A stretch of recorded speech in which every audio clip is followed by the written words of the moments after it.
Hello everyone, welcome back to Ever My Dairy Goats. Today I would like to show you how to do a pre-kidding udder clip. So I'm basically just going to take my clippers and clip the area where the udder is going to form. This helps when their doe is kidded. It helps you clean up. It's easier to milk because all the hair isn't there. Placenta can't get stuck in it. All the goo after kidding can't get stuck in the long hair. So it just helps a lot with that cleanup.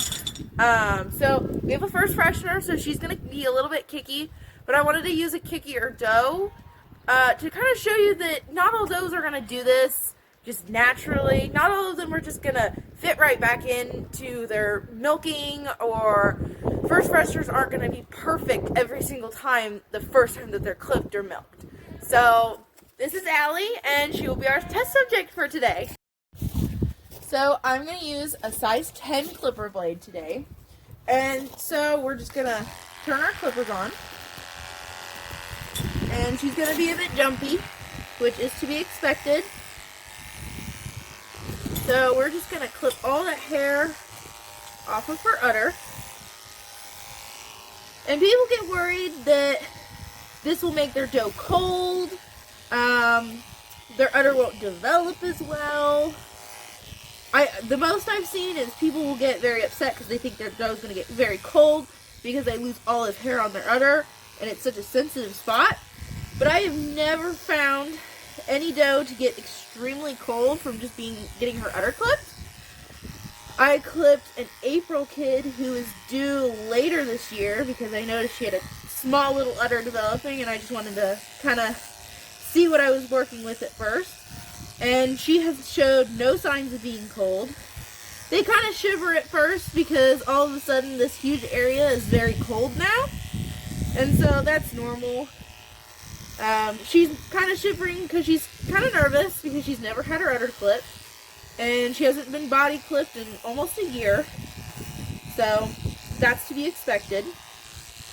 So I've taken it all the way up to her forudder, or her escutcheon, which is right here.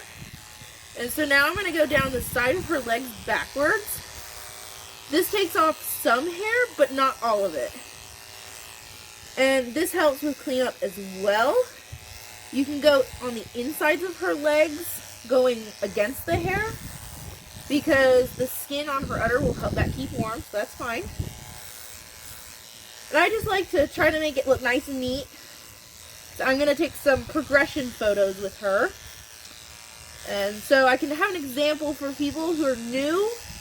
So when they're worried, oh, my first freshener is not making an udder, when do they start? I can have a progression of her starting to udder out.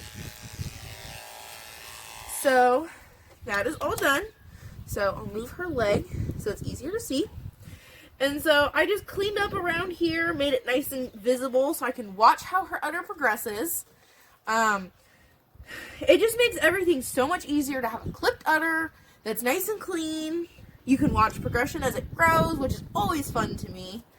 And again, it just keeps it cleaner. And some people don't do that, and that's fine. The does will sometimes clean themselves. So whether you decide to clip or not, either way is fine.